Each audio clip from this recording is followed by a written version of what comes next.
This story differs from our usual format. What follows is a direct testimony, a first-person account from someone who witnessed these events firsthand during 37 years of captivity in the American South, between 1809 and 1846. My name is Samuel Pritchard, and for 37 years I belonged to another man. I've kept silent about what I witnessed on that Virginia plantation for longer than I care to remember. But before I leave this world, the truth must be told. What happened there wasn't just the familiar cruelty of bondage. It was something that twisted the very nature of human suffering into shapes I still cannot fully comprehend. The official records say Riverside Plantation operated from 1809 until it burned in 1846. What those records don't say is why 17 slaves disappeared from the property books in a single month, or why the Hargrove family buried 3 generations in unmarked graves on the eastern ridge. I was there.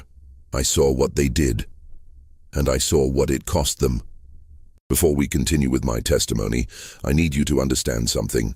There are witnesses to history, and then there are those forced to participate in its darkest experiments. I was both. If you're listening to this account, I ask that you leave a comment telling me where you're from. North or south, city or country. This story belongs to all of us, whether we want to claim it or not. And if you believe the past should be remembered, no matter how uncomfortable, subscribe to this channel. The dead deserve their testimony. What I'm about to share began long before I understood what I was seeing. It began with a promise made between desperate men in a year when cotton prices fell and pride became more valuable than gold. I was born in 1809, the same year Thomas Hargrove purchased 200 acres of bottomland along the James River, 20 miles south of Richmond. My mother belonged to the previous owner, and when the property changed hands, so did we. 15 souls in total, though that number would grow and shrink in ways that still haunt my sleep. Riverside wasn't the largest plantation in Chesterfield County, but Thomas Hargrove had ambitions that exceeded his means. He was a tall man with narrow shoulders and eyes that never quite met yours when he spoke. His wife, Catherine, was the daughter of a Richmond merchant who'd made his fortune in tobacco before the soil gave out. She brought money to the marriage, but not enough to satisfy Thomas's vision of himself as a Virginia gentleman. The main house stood on a rise overlooking the river, a 2-story structure with white columns that were always slightly off-center, as if the building itself knew it was pretending to be something it wasn't. Behind it stretched the quarters where we lived. 12 cabins arranged in 2 rows, each housing anywhere from 4 to 8 of us, depending on the season and Thomas's financial fortunes. I was 7 years old when I first understood that something at Riverside was different from the other plantations I'd heard about from the field hands, who were occasionally hired from neighboring properties. It wasn't the work. We all knew about work, about the ache in your bones that never quite left, about hands that bled and backs that screamed. It was the watching. Thomas Hargrove watched us with an intensity that went beyond the usual overseer's scrutiny. He kept a leather journal that he carried everywhere, making marks in it with a pencil he'd sharpen against a small whetstone. Years later, I learned he was recording us. Not our work output, though that was part of it, but something else. Our habits, our relationships, our breaking points. My mother worked in the big house as a cook. My father, though Thomas never recognized such bonds, was a man named Jacob who worked the tobacco fields. I had 2 sisters, Ruth, who was 9, and Mary, barely 3 years old. We lived in the cabin closest to the main house, which meant my mother could be summoned at any hour, and often was. The other slaves at Riverside came from different places. There was old Daniel, who claimed to remember Africa, though no one quite believed him. There was Esther and her husband, Benjamin, who'd been sold together from a plantation in North Carolina. There were the field hands, Moses, Isaac, Elijah, and young Thomas, called Little Thomas to distinguish him from our owner. There was Sarah, who helped my mother in the kitchen, and her daughter Grace, who was close to Ruth's age. And there was Augustus. Augustus was a mystery even to us. He'd arrived at Riverside 3 years before I was born, purchased at auction in Richmond for a sum that made the other plantation owners laugh at Thomas's foolishness. Augustus could read and write, a dangerous thing in a slave, as we all knew. He'd been educated by his previous owners' children, taught alongside them until the family fell into debt and had to sell their property piece by piece. Augustus was the last to go. Thomas Hargrove bought him specifically for his learning. He made Augustus a house servant, had him manage the plantation's records, keep track of supplies, and even teach young Richard Hargrove, Thomas's only son, his letters and numbers. The other slaves didn't quite know what to make of Augustus. He lived in a small room off the kitchen, ate better food than the rest of us, and wore clothes that had been tailored rather than roughly sewn. But he was still a slave, and that fundamental truth bound him to us in ways that transcended his privileges. The year I turned 7, 1816, was when the watching intensified. Thomas had made a poor investment in a cotton gin that never worked properly, and his creditors were circling. I didn't understand the economics then, but I understood the tension in the air, the way Catherine's voice grew sharper when she spoke to the house servants, the way Thomas's journal entries became longer and more frequent. It was also the year that Elijah disappeared. Elijah was a field hand, perhaps 20 years old, with a strong back and a quiet disposition that kept him out of trouble. He'd been born on a plantation in South Carolina and sold north when his owner died. He rarely spoke about his past, but once I heard him tell Moses that he'd had a wife down south, sold away when she was pregnant with their first child. On a Tuesday morning in late September, Elijah wasn't at morning muster. This was unusual. The punishment for being late was severe enough that even the sick would drag themselves to the yard behind the main house where Thomas counted us each dawn. My mother told me later that Thomas's face had gone pale when Elijah didn't appear, and he'd sent 2 of the field hands to check the man's cabin. Elijah was gone. His few possessions remained: a spare shirt, a carving of a bird he'd been working on, the thin blanket we all slept under. But Elijah himself had vanished. Thomas ordered a search. We looked in the tobacco barns, the storage sheds, the smokehouse. We walked the boundaries of the property, checking the woods that bordered the southern edge. We searched for 2 full days while the tobacco that needed harvesting sat in the fields, and Thomas's face grew darker with each passing hour. They never found Elijah. Not then. What they did find 3 days after his disappearance was his shirt floating in the river about a mile downstream. It was torn, stained with something dark that might have been blood or might have been river mud. Thomas held it up during evening muster, his face unreadable. Elijah tried to run. He announced. The river took him. Let this be a lesson about the price of freedom attempted too rashly. But I was standing close enough to see Thomas's hands shaking as he held that shirt. I was close enough to see him glance toward the eastern ridge, where the ground rose toward the tree line and the old family cemetery sat behind its wrought iron fence. My mother wouldn't speak of it, but that night I heard her praying in a way I'd never heard before, not asking for deliverance or mercy, but asking for protection from something she wouldn't name. 2 weeks later, little Thomas, the field hand, not the owner's son, complained of pains in his stomach. By evening he was dead. The doctor Thomas Hargrove, summoned from Richmond, called it bowel inflammation and charged Thomas $5 for the visit. We buried little Thomas in the slave cemetery beyond the quarters, and Thomas made a notation in his journal, his pencil moving quickly across the page. That's when I first noticed the pattern, though I was too young to understand what I was seeing. Every time someone died or disappeared, Thomas would spend hours in his study, poring over his journals by lamplight. Augustus would be called in, and they would talk in low voices behind the closed door. If you're wondering what could drive a man to such careful documentation of human suffering, hit that like button and leave your thoughts in the comments. What I'm about to tell you next shows how a ledger of souls can become an instruction manual for something far darker than simple bondage. The years that followed Elijah's disappearance settled into a rhythm of watching and being watched.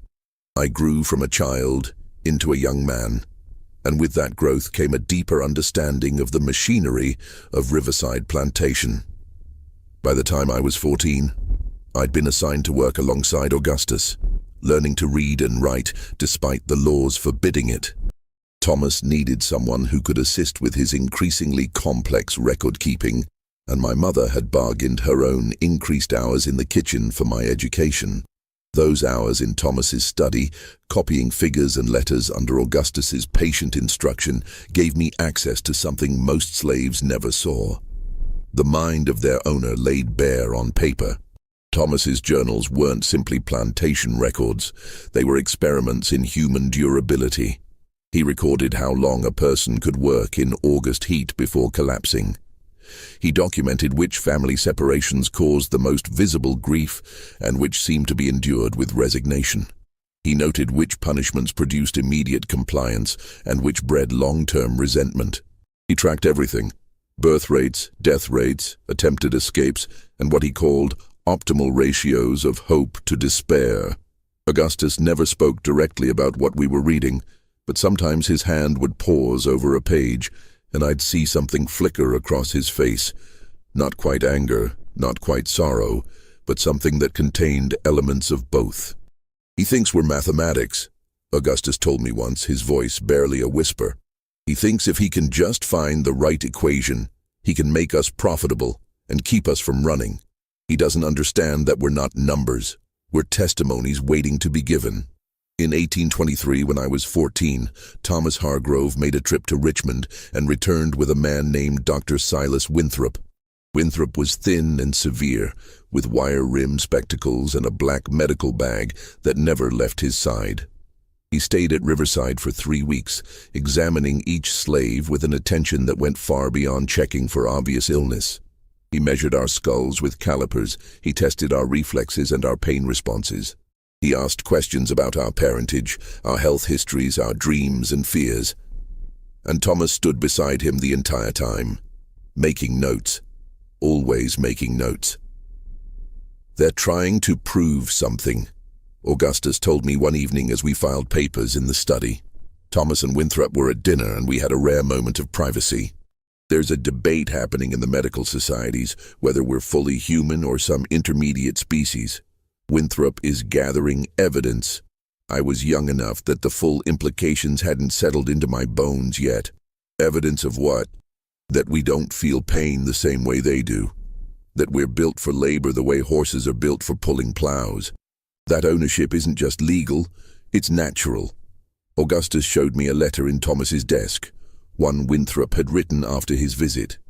In it, the doctor praised Thomas's meticulous documentation of Negro physiology and temperament, and encouraged him to continue his observations, particularly around what he called stress thresholds and recovery patterns. That letter was dated May 15th, 1823. 3 months later, my sister Ruth disappeared. Ruth was 16, with my mother's quick smile and my father Jacob's steady hands. She worked in the fields during planting and harvest, and helped in the big house during slower seasons. She sang while she worked, hymns mostly, though sometimes she'd make up her own words to melodies she'd heard from the hired hands who came from other plantations. She vanished on a Sunday, our one partial day of rest. My mother had last seen her after midday meal, walking toward the river with a basket to gather blackberries. When sunset came and Ruth hadn't returned, my mother's composure, the careful mask she'd worn for 17 years of bondage, finally cracked. Thomas organized a search, but it felt perfunctory, as if he already knew it would yield nothing. They found Ruth's basket overturned on the riverbank, blackberries scattered across the mud. They found footprints leading toward the water and then nothing. "The river," Thomas said again, using the same words he'd used for Elijah 7 years earlier. "It's treacherous this time of year. The current is stronger than it looks." But Ruth could swim. We'd all learned in that river, knew its moods and its dangers, and I'd seen her footprints in that mud. She'd been standing still, not running toward the water. The prints around hers told a different story. Larger prints, boots not bare feet, multiple sets converging on where she'd been standing. My mother aged a decade in the week that followed. She stopped singing in the kitchen. She stopped speaking except when directly addressed. And at night, I'd wake to hear her crying with a sound like something was being torn out of her chest. My father Jacob tried to investigate on his own. He asked questions of the other field hands, searched the property during whatever spare moments he could find. 2 weeks after Ruth disappeared, Jacob was sold to a plantation in Georgia. Thomas informed us at morning muster, his face impassive, that Jacob had been troublesome and needed to be removed for the stability of Riverside's workforce. I never saw my father again.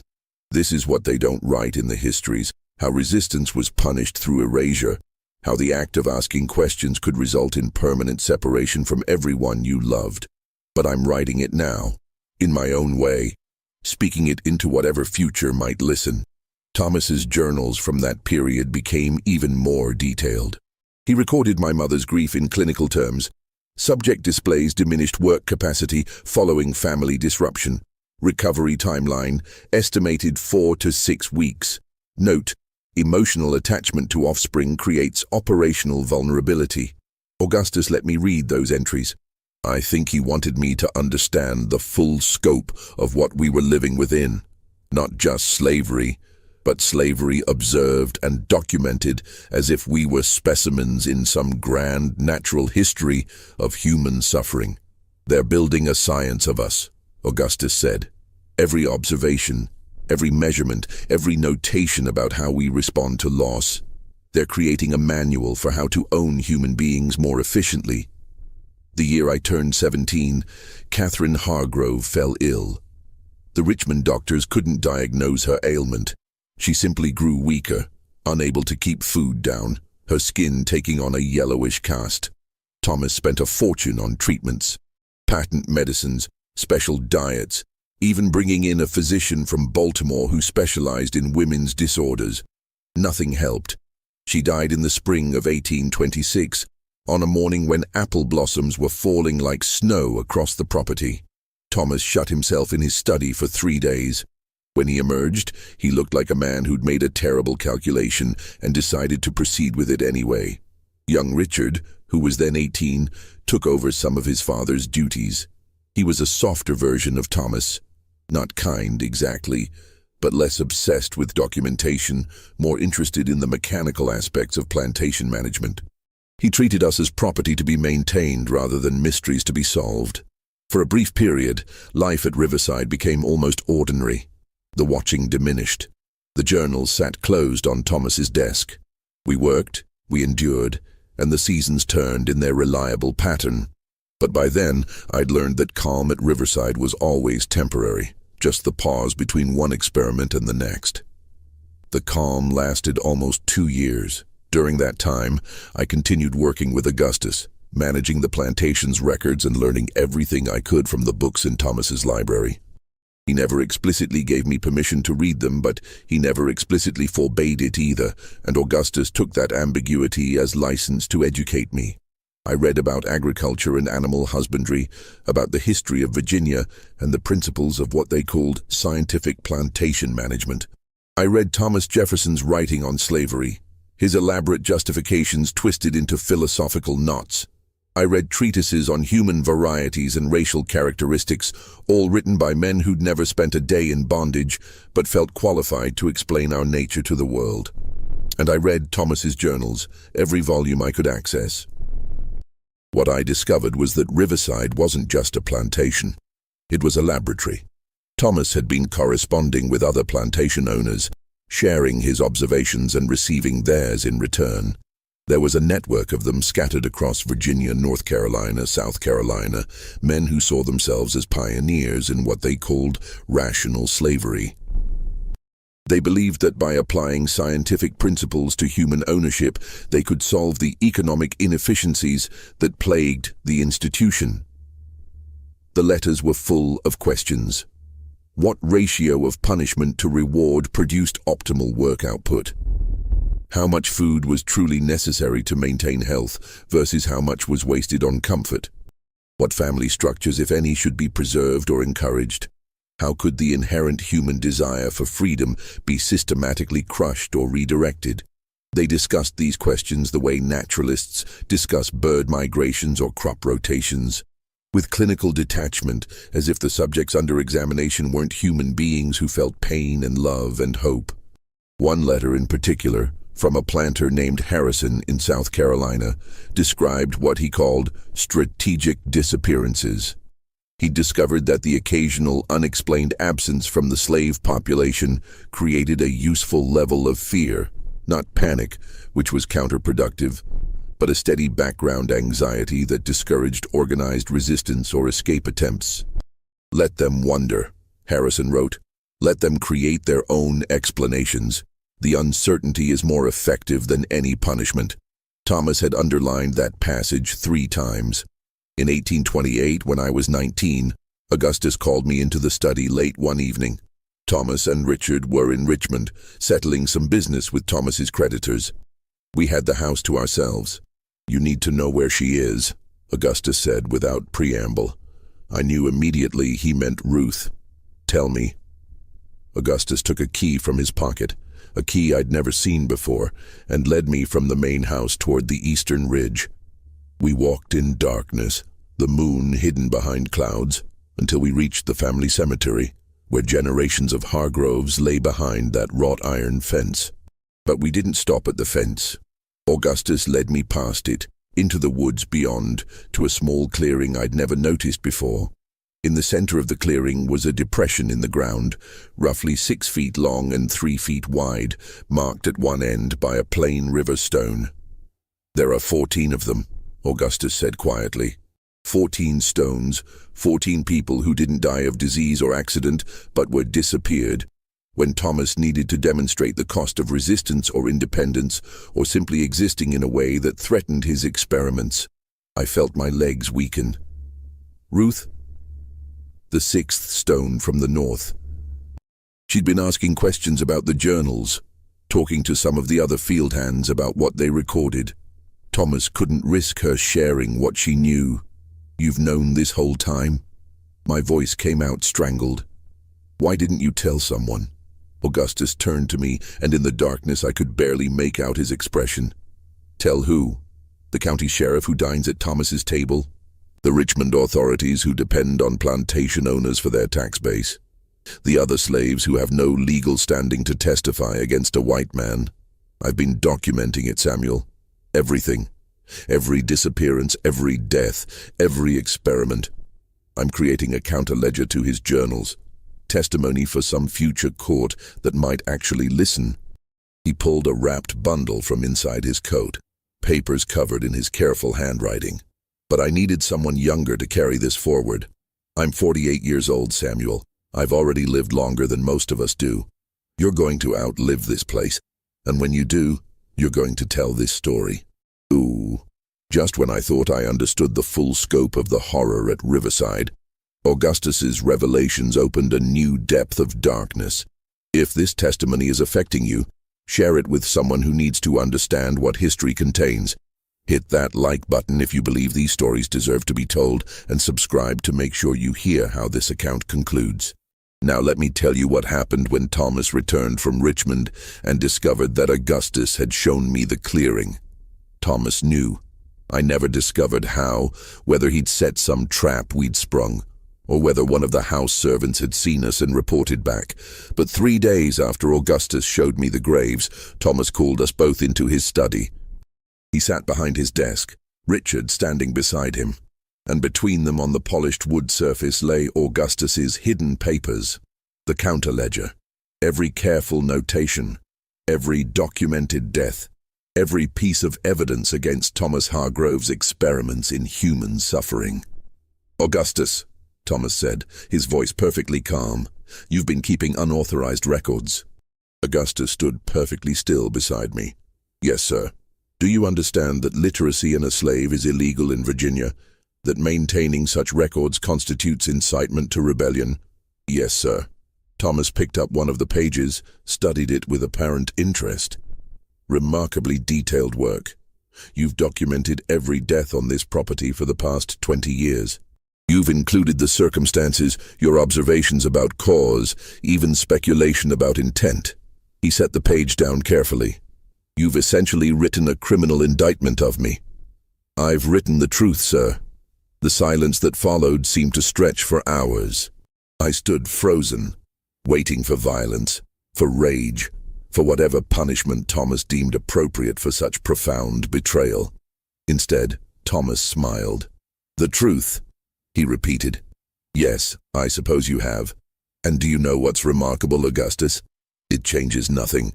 You could publish these papers in the Richmond Inquirer tomorrow, and it would change nothing. You could testify before a judge, a jury, the governor himself, and your words would carry no legal weight whatsoever. You are property documenting the actions of your owner. Your testimony is inadmissible. Your truth is voiceless." He gathered the papers together, tapped them into a neat stack, and then fed them one by one into the fireplace. We watched as 20 years of careful documentation burned to ash. "However," Thomas continued, "the fact that you attempted this does create a problem. Not a legal problem, a practical one. You've demonstrated that you think of yourself as more than you are, that you imagine yourself as some kind of witness rather than what you actually are. My property, serving my purposes." He turned to me. "Samuel, you've been learning from Augustus. Have you been helping him with this project?" Every instinct screamed at me to lie, to claim ignorance. But I'd watched Augustus stand firm in his truth, and something in me refused to betray that courage. "No, sir," I said, "but I knew about it." Thomas nodded slowly. "Honesty. That's interesting." He made a note in his journal, even now, always documenting. "You're 20 years old, Samuel. You have potential value. You read and write better than Richard here, frankly. You could be useful for many years yet. But I need to know that you understand your position." He stood up, walked to where Augustus and I were standing. "Your sister understood something important at the end. She understood that resistance has consequences. Your father understood it too, though it took selling him away to teach that lesson. The question is, do I need to teach you the same way? Or have you learned from their examples?" I had 1 second to make a choice that would define the rest of my life. Stand with Augustus in open resistance and be disappeared like Ruth, or bow my head and survive to carry the testimony forward as Augustus had intended. I bowed my head. "I understand my position, sir." "Good." Thomas returned to his desk. "Then here's what's going to happen. Augustus, you're going to be sold. I've already arranged it with a trader in Richmond. He specializes in difficult cases. Slaves who need to be moved far enough away that their influence can't spread. Georgia, probably. Maybe Alabama. Somewhere you can start fresh without the burden of all these ideas about truth and testimony." Augustus's face remained impassive, but I saw his hands clench briefly at his sides. "Samuel," Thomas continued, "you're going to take over all of Augustus's duties. You'll manage the records, handle the correspondence, help Richard with plantation administration, and you're going to do it knowing that any repetition of Augustus's behavior will result not in your own punishment, but in the sale of your mother and your youngest sister Mary. Do we understand each other?" "Yes, sir." "Excellent. Richard, take Augustus to the quarters and make sure he's secured until the trader arrives tomorrow." As Richard led Augustus away, the older man caught my eye for just a moment. He didn't look angry or betrayed. He looked like a man who'd completed his life's work and was ready to face whatever came next. That night, I lay awake in my cabin, staring at the ceiling and thinking about that clearing in the woods. 14 stones, 14 people whose truths had been buried, and now Augustus would be gone, sold away before he could tell anyone else what he knew. But Thomas had made a miscalculation. He thought he'd won by burning the papers and removing Augustus. What he didn't realize was that I'd spent 2 years reading those papers, memorizing them, internalizing every detail of his experiments and their consequences.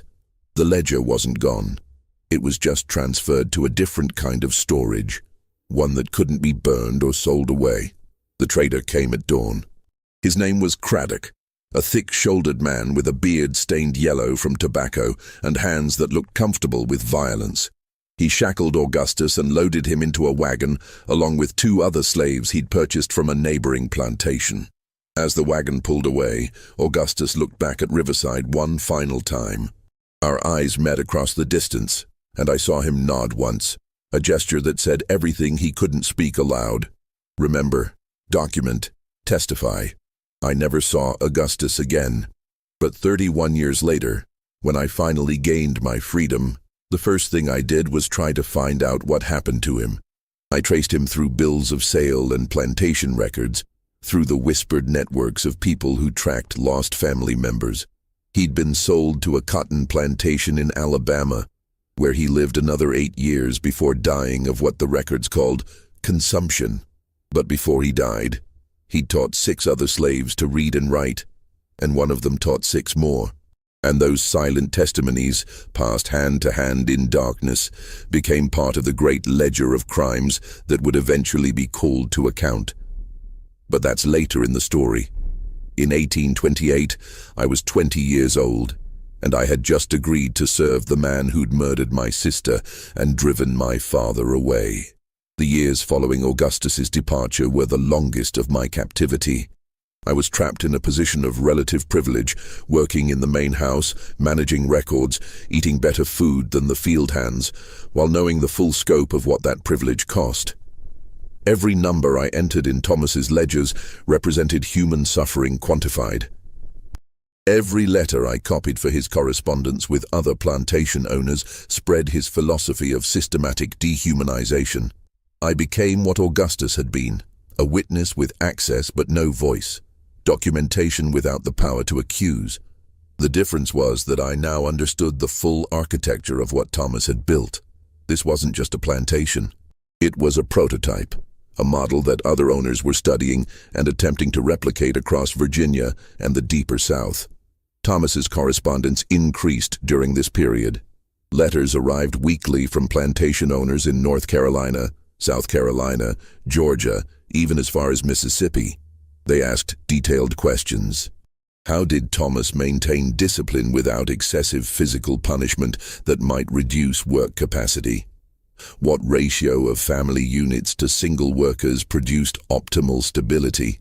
How could the natural human desire for literacy be suppressed without creating resentment that led to sabotage or flight? I read every letter. I memorized the names: Harrison in Charleston, Whitfield in Raleigh, Pemberton in Natchez. I noted their questions and Thomas's responses, creating a mental map of this network of men who believed they could perfect the machinery of human bondage through careful observation and documentation.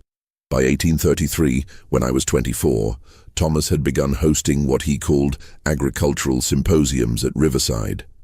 These were gatherings of like-minded plantation owners who would spend 3 or 4 days discussing their methods, sharing their findings, and touring each other's properties to observe practices firsthand. I served at these gatherings, invisible in the way that servants were always invisible to their owners. I poured whiskey in cleared plates, while men discussed us as if we were cattle or horses, subjects for breeding programs, labor optimization studies, and what they euphemistically called motivation research. During one such gathering in the spring of 1834, a planter named Matthias Cutler from South Carolina presented what he called his graduated pressure system. He developed a methodology where small infractions received mild punishment, medium infractions received moderate punishment, and major infractions, defined as anything that threatened the owner's authority or property, received what he termed erasure responses. The key, Cutler explained to the assembled owners, is that erasure must appear natural. A slave who simply vanishes creates dangerous speculation, but a slave who attempts escape and drowns in a river, or who falls ill and dies suddenly, or who is sold away for behavioral issues, these create cautionary narratives that the other slaves will internalize and pass among themselves. Thomas nodded vigorously, making notes. This was his philosophy articulated by someone else, validated by their independent arrival at the same conclusions. The documentation is crucial, Cutler continued. Every erasure must be recorded with sufficient detail that you can reference it later, but vague enough that casual inspection reveals nothing incriminating. Dates, circumstances, witnesses, but always with plausible alternative explanations. I stood against the wall holding a pitcher of water, my face carefully blank, and thought about Ruth's basket overturned by the river, about Elijah's torn shirt found downstream, about all the accidents and natural deaths that Thomas had recorded in his journals with exactly the kind of calculated ambiguity Cutler was describing. After dinner that evening, as I was clearing the study, I overheard Thomas and Cutler talking in lower voices. "The real challenge," Cutler said, "is maintaining the erasure sites.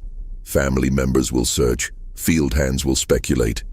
You need a location that's accessible to you, but psychologically off-limits to them." "I use the old cemetery," Thomas replied. "Beyond the family plots, in the woods. The slaves won't go there. Too many superstitions about disturbing the dead, especially white dead. And it's far enough from the quarters that nighttime activity goes unnoticed." Cutler laughed. "Elegant.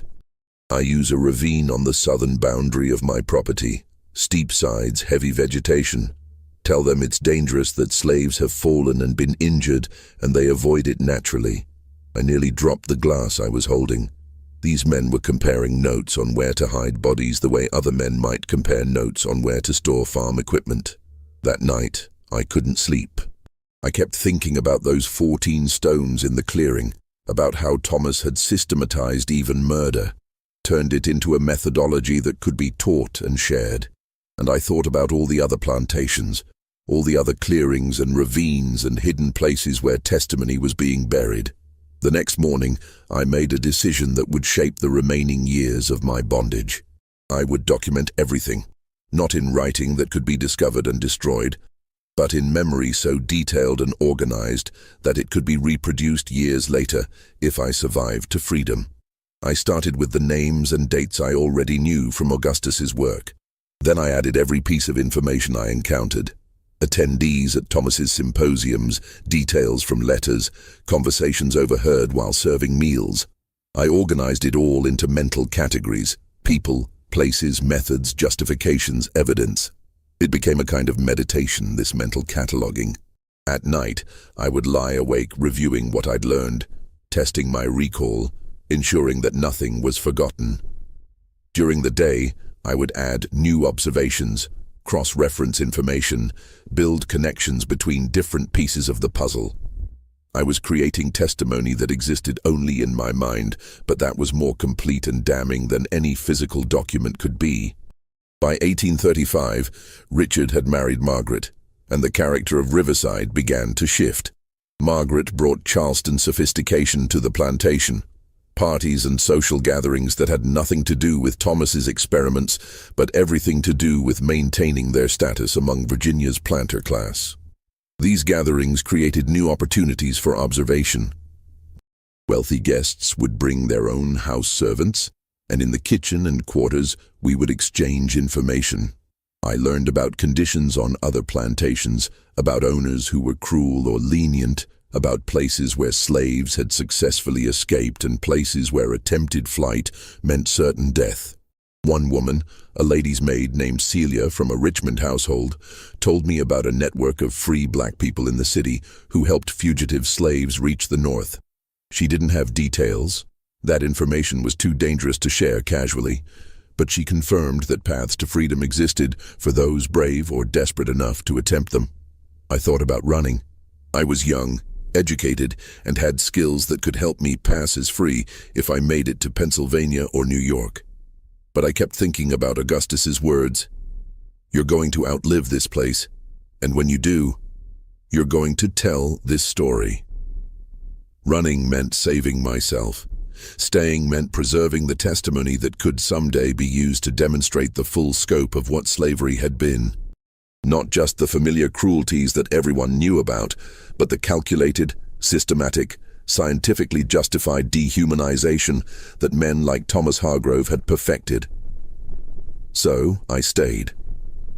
And I watched, and I remembered.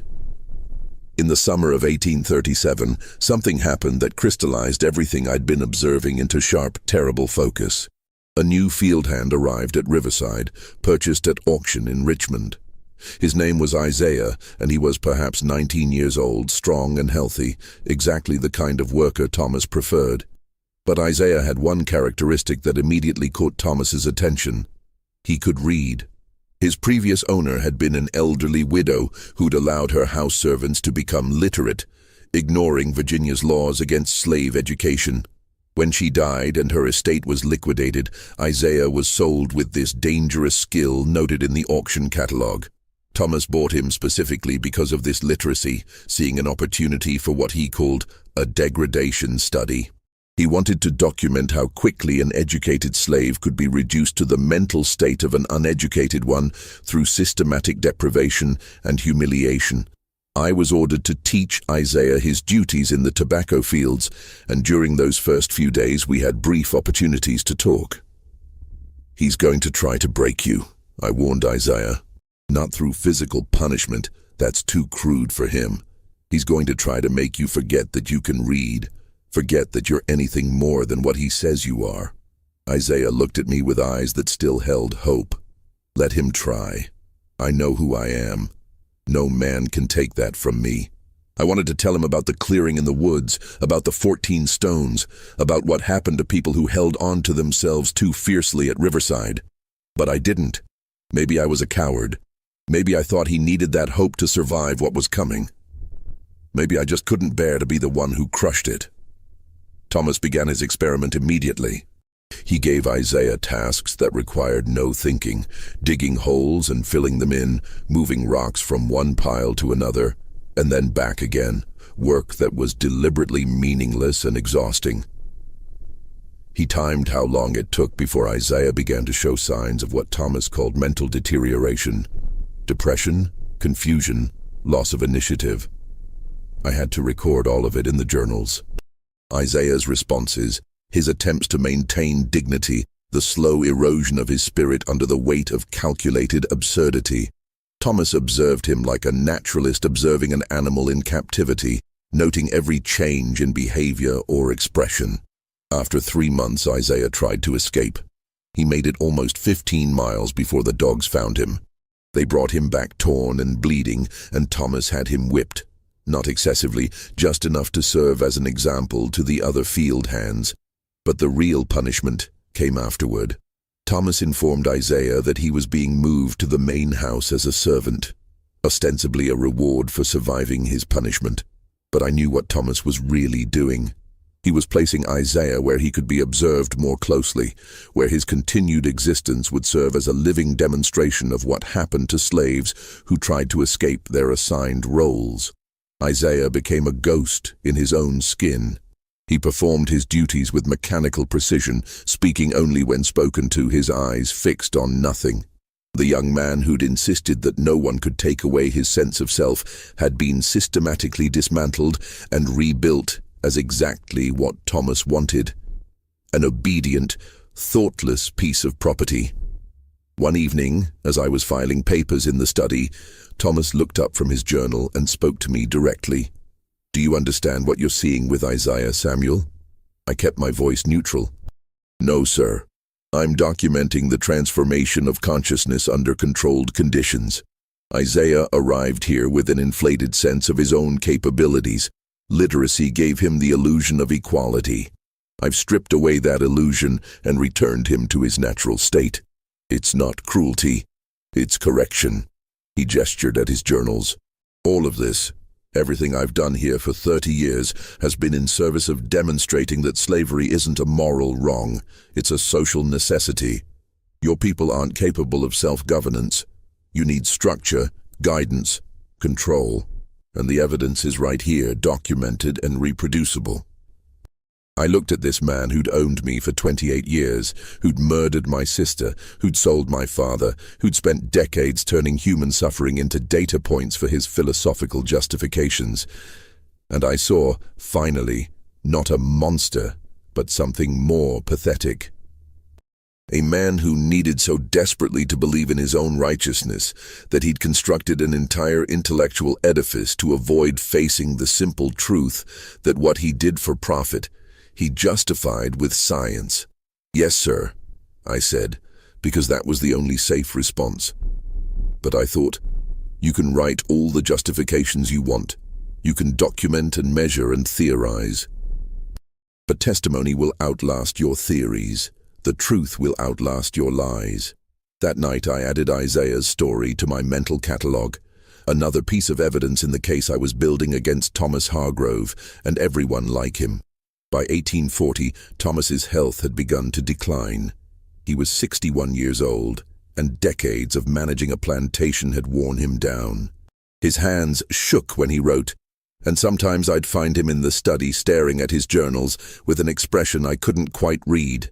Not regret exactly, but something close to bewilderment, as if he couldn't quite understand how he'd arrived at this point in his life. My mother died that year. Her heart, the doctor said, though I knew it was the accumulated grief of 3 decades in bondage. She'd lost a husband and a daughter. She'd watched her surviving children navigate the impossible maze of plantation life. And finally, her body had simply refused to carry the weight any longer. Thomas recorded her death in his journals with clinical detachment. Female, age 51, house servant, died of heart failure. Total years of service, 31. Total offspring produced, 3. 1 sold, 1 deceased, 1 remaining. Economic value at death, minimal due to age and declining health. That was my mother's life, reduced to a notation in a ledger. I stood at her grave in the slave cemetery, not the clearing where Ruth was buried, but the official burial ground where deaths that could be acknowledged publicly were marked with wooden crosses, and made her a promise. I would survive this place. I would carry the testimony forward, and someday someone would know her name and her story in a context that recognized her humanity, rather than reducing her to economic calculations. After her death, I had no one left at Riverside who bound me through love. Mary was married and living on a neighboring plantation. The other slaves were friends and companions, but they weren't family in the way that creates obligations stronger than self-preservation. For the first time in my life, I was truly free to plan my own path forward, even while remaining legally enslaved. That's when I began to seriously consider what Augustus had told me years earlier, that I would outlive this place, and when I did, I would tell the story. I started thinking beyond survival to purpose, beyond endurance to testimony. The world was changing around us in ways that even the plantation owners couldn't completely control. Abolitionist literature was spreading despite laws against it. The Underground Railroad was growing more organized. Tensions between North and South were escalating toward some future confrontation that everyone could sense, but no one could quite predict. And Thomas Hargrove's experiment in scientific slavery was beginning to look less like the future and more like a desperate attempt to justify an institution that was slowly revealing itself to be not just morally wrong, but economically and socially unsustainable. In 1842, everything began to accelerate toward its inevitable conclusion. A slave from a neighboring plantation, a man named Henry, who'd been hired out to work at Riverside during harvest season, escaped and made it all the way to Pennsylvania before being captured. His escape made headlines in the Richmond papers, both as a cautionary tale about the dangers of giving slaves too much independence and as a celebration of the Fugitive Slave Act's effectiveness. But Henry had kept a journal during his flight north. Portions of it were published in abolitionist newspapers in Philadelphia and Boston. In that journal, he'd described conditions on Virginia plantations based on stories he'd heard from other slaves. He wrote about places where slaves disappeared without explanation, where owners kept detailed records of human endurance, where the machinery of bondage had been refined into something systematic and calculating. He never named Riverside specifically, but the details were close enough, the journals, the experiments, the documented erasures, that several of Thomas's correspondents in his scientific slavery network sent urgent letters warning him to destroy any evidence that could be used against them if the political winds shifted. For the first time in my memory, I saw Thomas Hargrove truly afraid. He spent a week in his study, going through decades of journals and correspondence. He burned page after page in the fireplace, the smoke sometimes so thick that Richard had to open windows to keep the room breathable. They destroyed letters from other plantation owners, detailed observations about slave psychology and behavior, carefully documented accounts of erasures and their effectiveness as social controls. They were trying to erase the evidence of what they'd done, but they didn't realize how incomplete that erasure would be. I'd already memorized the most important information from those journals.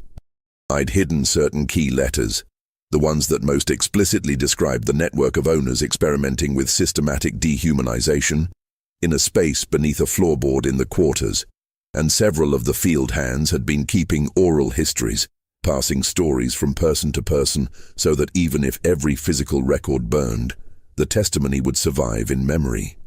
On August 17, 1842, Thomas called me into his study one final time. The room smelled of smoke and old paper. His hands shook as he gestured for me to sit, the first time in 33 years he'd ever offered me a chair in his presence.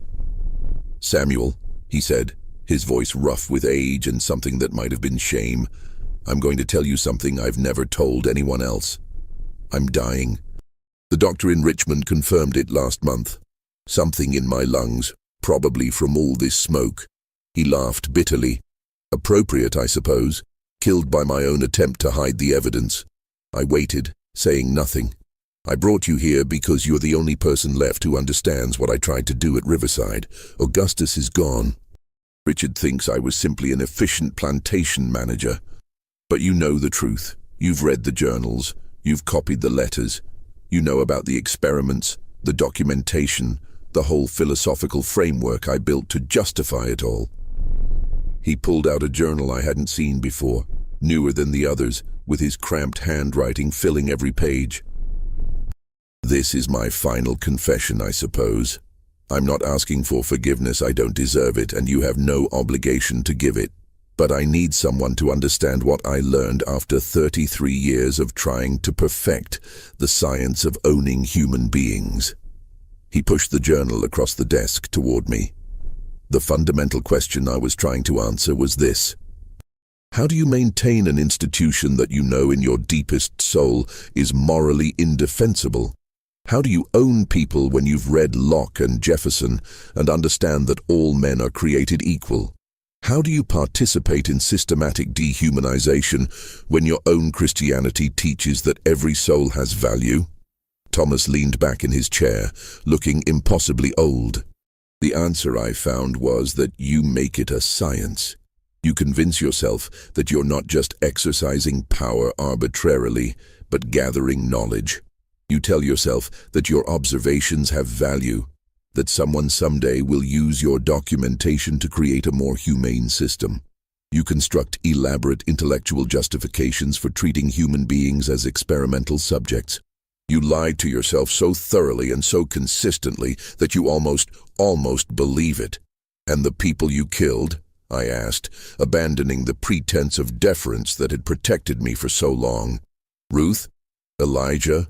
The 12 others in that clearing? What scientific purpose did they serve?"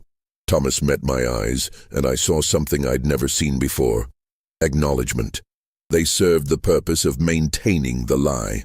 Every time someone threatened to expose the fundamental cruelty at the heart of what I was doing, by escaping, or questioning too loudly, or simply existing as evidence of their own humanity, they had to be removed.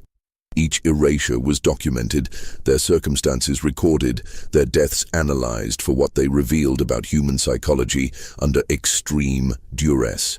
But the real purpose was simpler. They died so I could continue pretending that what I was doing was science rather than slavery. He opened the journal and showed me pages filled with names and dates. This is the complete record. Everyone who disappeared from Riverside over 33 years. 27 people, not 14. The clearing holds only the ones from the early years, before I refined the methodology. The others were sold away to traders who specialized in making people vanish into the deeper south, or they died in ways that could be attributed to accident or illness. But I knew. I always knew. Why are you telling me this? Because I'm dying, Samuel, and I need there to be a witness. Not to absolve me, nothing can do that, but to confirm that I understood what I was doing, that I knew it was evil, And I did it anyway because the alternative, admitting that everything Virginia society was built on was a crime against humanity, was more terrifying than any individual act of cruelty. He closed the journal and pushed it toward me. "This is yours now. Hide it, burn it, publish it when you're free, I don't care. But someone needs to know that I knew, that we all knew. Every plantation owner who participated in this system understood on some level that we were committing crimes that would eventually be judged by history. We just hoped we'd be dead before that judgment came." I picked up the journal, feeling its weight in my hands. "I'll testify," I said quietly, "but not for you. For them. For Ruth and Elijah and every person you documented and destroyed. That's the testimony the world needs, not your confession, but their existence. Not your guilt, but their humanity." Thomas nodded slowly, and for just a moment I saw genuine understanding pass between us.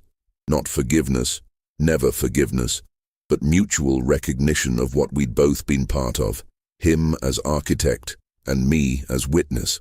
"Then I suppose we understand each other one final time," he said. He died 8 months later, in April of 1843. I was 34 years old, and I had spent all but 9 years of my life in bondage to men who turned human beings into experiments and called it science. Just when you think you understand the full horror of what slavery contained, the depths prove to be even darker than imagined. If this testimony is affecting you, if you believe these stories need to be preserved and shared, hit that like button and subscribe to this channel. The conclusion of Samuel's account will show how testimony survives even when everything else is destroyed. Let's continue. After Thomas's death in 1843, Richard inherited full control of Riverside, along with all its debts, its declining productivity, and the weight of his father's legacy. He was 35 years old, married with 2 young children, and facing an economic reality that Thomas's scientific experiments had done nothing to solve. Virginia tobacco farming was becoming unsustainable. For 3 years, Richard tried to maintain the plantation in something approximating its former operation. But his heart wasn't in it the way Thomas's had been. Richard had grown up watching his father's obsessive documentation, had seen the symposiums and the experiments, and somewhere along the way he'd developed a kind of exhausted resignation about the whole enterprise of slavery. He wasn't kind. Kindness wasn't something plantation owners could afford, economically or socially, but he wasn't actively cruel either. He simply managed us the way he managed the tobacco crops and the equipment, as assets to be maintained at minimum cost until they could be sold or used up. I continued my work in the main house, managing records and correspondence. But now I also had Thomas's final journal, hidden in the same space beneath the floorboards where I'd secreted the most incriminating letters years earlier. That journal was a complete confession. 27 names, dates, circumstances, and Thomas's own analysis of how he'd systematized murder and called it plantation management. It was testimony waiting for a world that might someday be ready to hear it. The mid-1840s were turbulent years across the South. The annexation of Texas brought new territory open to slavery's expansion, but it also intensified political debates between North and South. The question of whether slavery would spread or be contained was becoming the central crisis of American politics, and even enslaved people in remote Virginia plantations could sense that some fundamental confrontation was approaching. In the quarters, we spoke carefully about what we heard from the hired hands who came from other plantations, from the free black people who occasionally did business with Riverside, from the fragments of newspaper stories we could access. There was a world beyond the plantation boundaries where our status as human beings was being debated, contested, and slowly, far too slowly, recognized. In late 1846, several things happened almost simultaneously that would transform everything. First, Richard received notice that his largest creditors in Richmond were calling in their loans. The plantation's productivity had declined steadily over the previous decade, and the collateral he'd used, the land and property of Riverside, was no longer considered sufficient security. Second, Margaret became ill with the same kind of wasting disease that had killed Thomas's first wife, Catherine. The Richmond doctors were baffled. They prescribed treatments that accomplished nothing except draining Richard's remaining capital. And third, I made a decision that I'd been delaying for 4 years since Thomas's death. On November 12, 1846, I set fire to the main house at Riverside. I'd waited until I was certain Richard and his family were away from the building. I'd warned the house servants to be nowhere near the structure that night, telling them I'd heard strange sounds that might indicate structural problems. And then, in the hour before dawn, I carried a lamp into Thomas's study, tipped it over onto the curtains and walked away as the room filled with flames.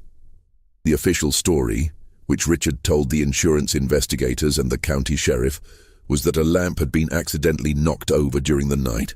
Terrible tragedy, complete destruction of the main house, but thankfully the family had been staying with Margaret's parents in Richmond during her illness. But I knew the truth. I'd destroyed Thomas Hargrove's legacy, burned every remaining journal, every piece of correspondence, every shred of his documentation project that hadn't already been hidden or memorized. What I couldn't destroy, what I'd carefully preserved, were the hidden letters and Thomas's final confession.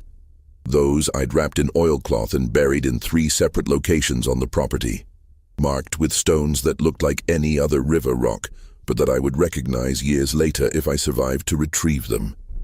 The fire changed everything at Riverside. Richard didn't have the capital to rebuild the main house. His creditors, already nervous about the plantation's viability, refused to extend any additional credit. Margaret's medical expenses continued to mount, and the political climate was shifting in ways that made Virginia plantation ownership increasingly uncertain. By spring of 1847, Richard had made the decision that Thomas had resisted for 3 decades. He would sell Riverside piece by piece and move his family to Richmond, where he could establish himself in some kind of commercial enterprise that didn't depend on the increasingly precarious economics of plantation slavery. The land was sold to a speculator who planned to subdivide it. The equipment was auctioned off, and yes, the slaves were sold, some in groups, some individually, scattered to other plantations across Virginia and the deeper South. I was sold to a Richmond merchant named Harrison Collins, who needed a clerk for his dry goods business. He was a businessman with no interest in plantation management or experiments in human endurance. He simply wanted someone who could read, write, keep accounts organized, and manage his correspondence with suppliers. My sale to Collins was, in a sense, a promotion within the hierarchy of slavery. Working in a city environment, I would have more autonomy, better conditions, and access to a wider world than I'd ever known at Riverside. But I was still enslaved, still property, still subject to being sold again if Collins's business failed or his needs changed. Before I left Riverside for the final time, I returned to the clearing beyond the cemetery. The 14 stones were still there, though many were now covered with vines and leaf litter. I stood among them and spoke the names I remembered, bearing witness one final time to the lives that Thomas Hargrove had attempted to erase. Ruth Pritchard, Elijah Turner, Thomas Freeman, Sarah Boyd, Daniel Matthews, Grace Taylor, Moses Wells, Isaac Henry, Benjamin Crawford, Esther Crawford, Rebecca Johnson, Joshua Parker, Solomon Hayes, Matthew Dixon, and one whose name was never recorded, buried there before my birth. 15 testimonies, not 14. I'd miscounted as a child. 15 people whose existence had been reduced to stones and memories. I promised them that I would survive to tell their stories. That someday, when freedom came, if freedom came, I would return and speak their names in a world that recognized their humanity. Then I walked away from Riverside for what I thought would be the last time. Life in Richmond was a different kind of bondage. Collins treated me less like property and more like an employee he didn't have to pay, which was of course exactly what I was. I worked in his shop during the day, managing inventory and customer accounts. At night, I was allowed to sleep in a small room above the store with access to Collins's personal library. For the first time in my life, I had hours of relative freedom. Collins didn't watch me constantly the way Thomas had. As long as the shop's accounts balanced and customers were satisfied, he left me largely alone. I used that freedom to educate myself further.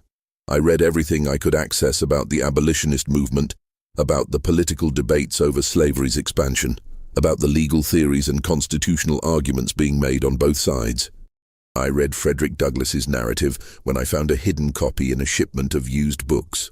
I read Harriet Beecher Stowe's Uncle Tom's Cabin when it was published in 1852, recognizing in her fictional account many of the real horrors I'd witnessed. And I continued my mental documentation, now adding observations about urban slavery, about how the system functioned differently in cities than on plantations, about the ways enslaved people in Richmond created communities and networks that would have been impossible under the totalizing surveillance of plantation life. I met other enslaved and free black people who were part of underground networks, not the famous Underground Railroad that helped people escape to the north, but subtler networks that passed information, provided mutual aid, and maintained connections between scattered families. Through these networks, I learned that Augustus had died in Alabama in 1836, 8 years after being sold away from Riverside. But before his death, he'd taught literacy to 6 other slaves on the cotton plantation where he'd been sent. And those 6 had taught others. His testimony, like his teachings, had multiplied and spread in ways Thomas Hargrove could never have documented or controlled. I learned that my father Jacob had been sold twice more after leaving Riverside, ending up on a sugar plantation in Louisiana.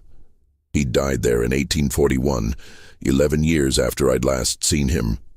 The records listed his cause of death as fever, but I knew that in Louisiana sugar country, fever was often what they called death by exhaustion.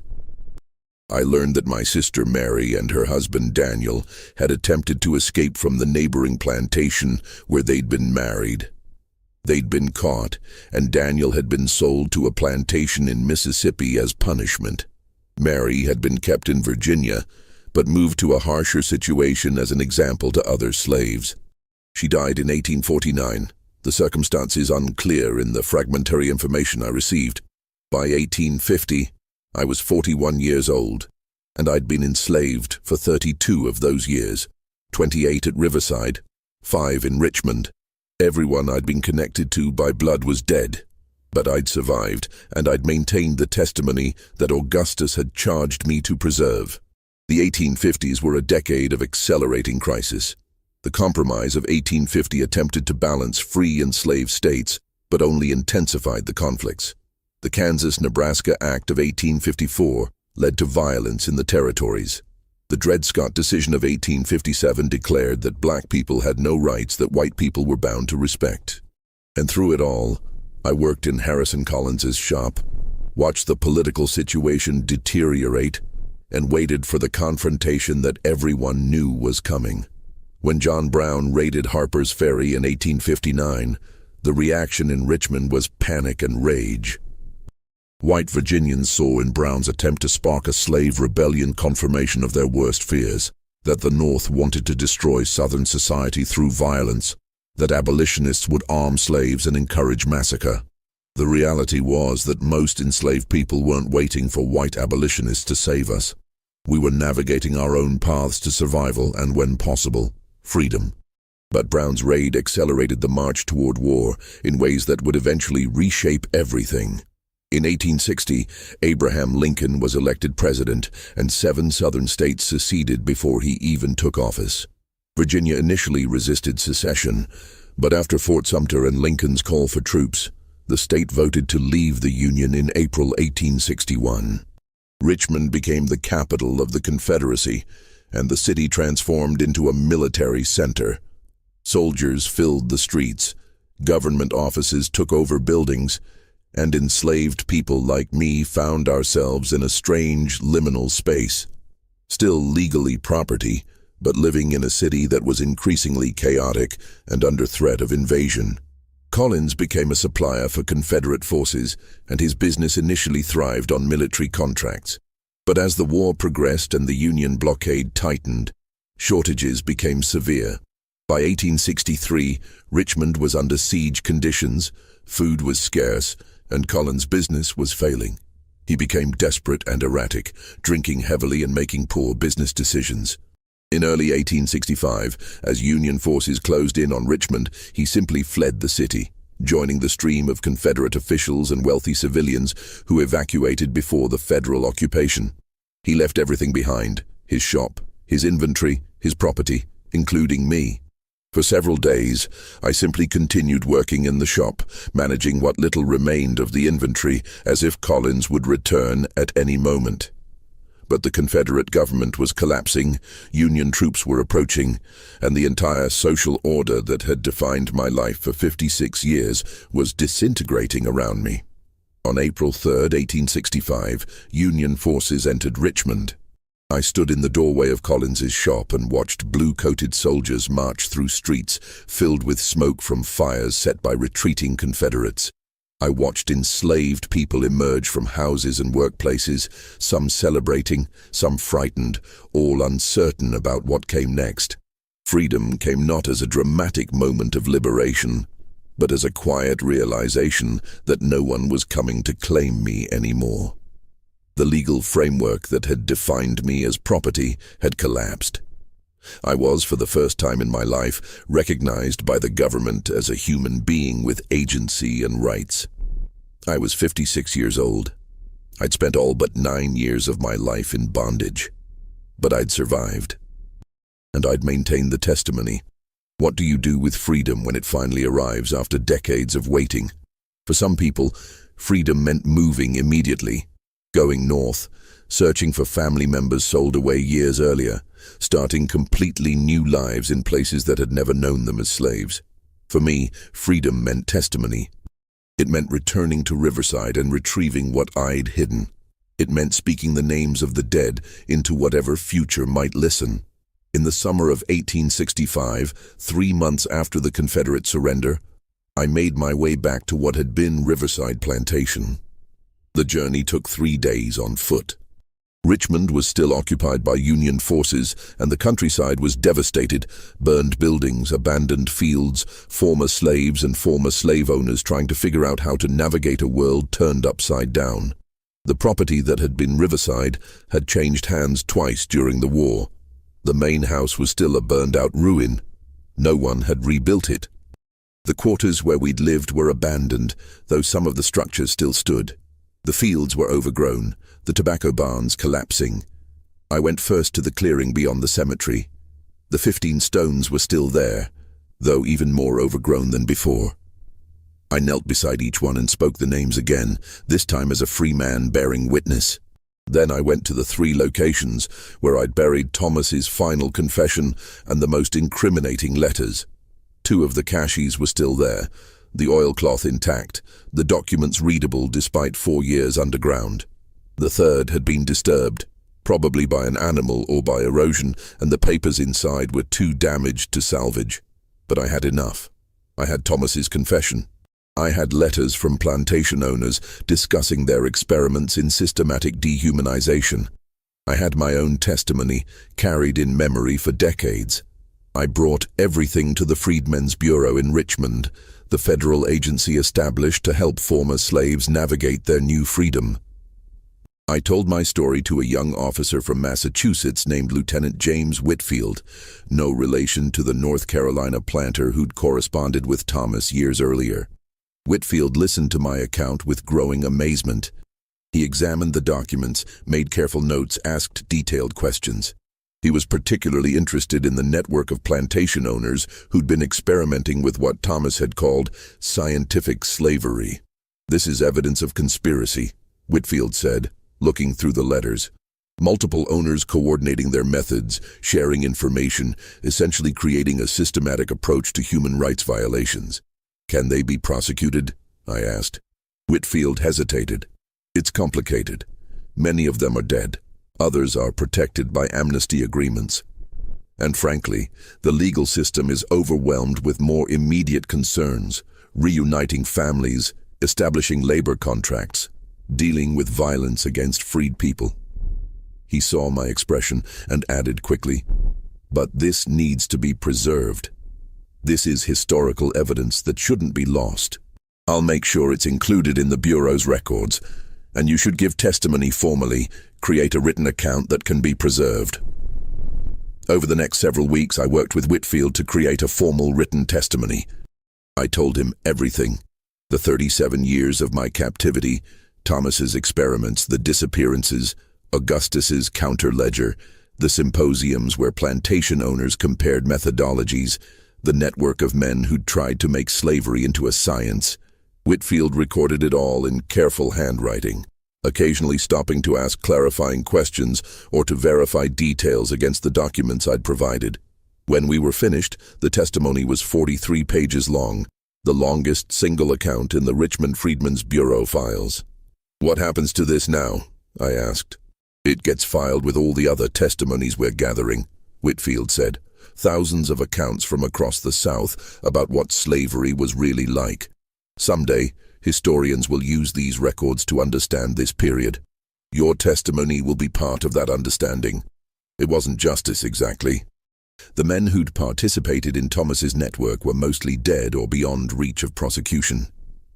The legal system that was slowly being reformed to recognize black testimony wasn't equipped to prosecute crimes committed when that testimony would have been inadmissible. But it was something. It was truth entering the official record, impossible to erase or deny. In 1872, 7 years after emancipation, I learned that one of the letters I'd preserved, a particularly detailed one from Matthias Cutler in South Carolina describing his graduated pressure system and erasure responses, had made its way to a congressional committee investigating post-war violence and exploitation in the South. A representative from Massachusetts, a man named George Hoare, read portions of the letter into the official congressional record during a debate about federal enforcement of civil rights protections for freed people. He used it as evidence that slavery hadn't been merely a labor system, but a comprehensive program of dehumanization that its practitioners had consciously designed and refined. Thomas Hargrove's philosophy, his careful justifications for turning human suffering into data, became part of the documented history of slavery's intellectual foundations. It still wasn't justice, but it was testimony that couldn't be burned or buried. I lived in Richmond for the rest of my life, working first for the Freedmen's Bureau and later as a teacher in one of the schools established for formerly enslaved people. I taught literacy and mathematics, but I also taught history. The history of what we'd survived, the history that official accounts tried to soften or ignore. I married in 1868 a woman named Sarah who'd been enslaved on a plantation in North Carolina and had walked to Richmond after emancipation, searching for a sister sold away during the war. We never found her sister, but we built a life together, and we had 3 children who grew up free in ways we'd never imagined possible. I never forgot Riverside. I never forgot the names of the people buried in that clearing, and I never stopped testifying about what I'd witnessed during my 37 years of captivity. In 1879, I was invited to speak at a convention of former slaves in Washington, D.C. Nearly 500 people attended, men and women who'd survived bondage and were now building lives in freedom, but who understood that our testimonies needed to be preserved before we died, and our stories died with us. I told them about Thomas Hargrove and his experiments. I told them about Augustus and his counterledger. I told them about the network of plantation owners who'd tried to make slavery scientific and humane while committing atrocities they carefully documented in private journals. And I told them why testimony mattered, not just for history, but for the future, because the children growing up free needed to understand what freedom had cost. Because the white people who wanted to pretend slavery had been a benign institution needed to confront the documented evidence of what it actually was. Because truth had a value that transcended immediate justice or personal vindication. After my talk, an older woman approached me. She was perhaps 70, with gray hair and eyes that had seen too much. "I was at a plantation in South Carolina," she said quietly. "The owner there kept journals like the man you described. He called it his management archive. After the war, I went back and tried to find those journals, but they'd been burned. I thought the evidence was lost. It's not lost if you remember it, I told her. Our memories are testimony. Our survival is testimony. They tried to reduce us to numbers in their ledgers, but we're still here speaking our own truths. She nodded slowly. Then I suppose I should start writing it down. Yes, I said. Write it all down, because testimony survives. I'm 75 years old now, writing this in 1884. I've outlived all the Hargroves I knew, Thomas, Richard, even young Richard Jr., who died last year in Richmond. I've outlived most of the people I was enslaved with, though I've maintained contact with the few survivors and tried to document their stories alongside my own. The clearing at Riverside is completely overgrown now. The property has been subdivided and sold multiple times. Modern houses stand where the tobacco fields used to be. No historical marker indicates what happened there. No monument acknowledges the 15 people buried beyond the cemetery. But I know they're there. And I've made sure their names are recorded in multiple locations, in the Freedmen's Bureau files, in my written testimony, in the oral histories I've shared with my children and students, in this account I'm writing now. Testimony survives. That's what Augustus taught me. That's what I've tried to pass forward. The world is different now than it was during my childhood in bondage. Black people vote, hold office, own property, educate our children. The changes are fragile, and there are people working to undo them, but they're real. The legal framework that defined human beings as property has been destroyed. But the psychological and social frameworks, the beliefs about racial hierarchies, the justifications for inequality, the tendency to reduce human beings to economic or political abstractions, those survive in more subtle forms. That's why testimony matters. That's why the truth about what slavery actually was, not what people want to remember it being, has to be preserved and repeated. This is my testimony about what I witnessed during 37 years of captivity at Riverside Plantation in Virginia. It's the testimony of Ruth Pritchard, who asked too many questions and was buried in an unmarked grave. It's the testimony of Augustus, who created a counter-ledger and was sold away for his trouble. It's the testimony of Elijah Turner, Isaiah, and 13 others whose names might otherwise be forgotten. It's testimony about how human cruelty can be systematized, documented, and justified by intelligent people who convince themselves they're acting scientifically rather than simply exercising power. And it's testimony about how truth survives. In memory, in hidden documents, in stories passed from person to person, in the simple fact of survival itself. What do you think of this account? Do you believe everything has been revealed? Or are there questions that should still be asked about how slavery was practiced and justified?